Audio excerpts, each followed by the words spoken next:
It can be. You lack a bit of detail come game day, and certainly from a coaching point of view, it leaves you feel a little bit anxious as the week goes on. You get towards the end of the week and you feel a little bit anxious, and it's because you haven't boxed off all the bits.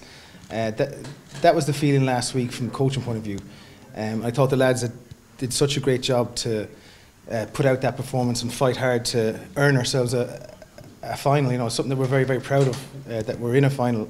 But it's difficult when you have a short turnaround.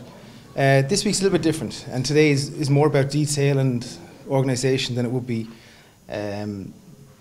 So later we'll do a little bit more physical stuff. We'll probably taper some of the physical stuff this week and make sure we're clear in our heads, because you know, when you're in semi-finals, finals, there's always lots of emotion, there's lots of distractions, and been really, really clear now in our minds about what the threats are, significant threats against Scarlets, what they are and how best to deal with them, and then obviously where the opportunities are. It's really, really important that we're achieving that today and tomorrow, so that we can be composed and have detail at the weekend to get a performance.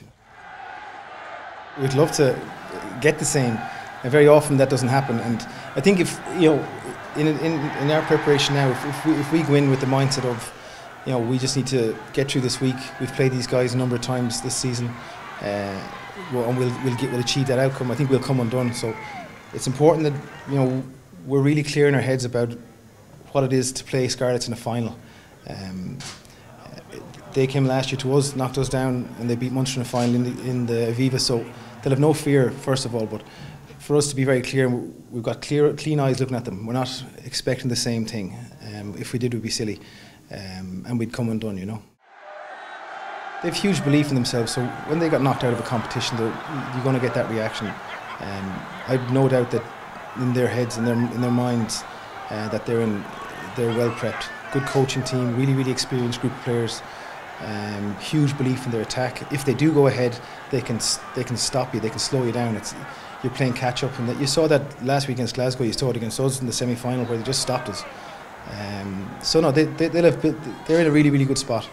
The only team, I think, to go away and win away semi-finals, and they've backed it up.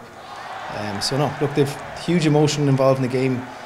They'll want to get one up on us. They'll be very, very ready and prepared.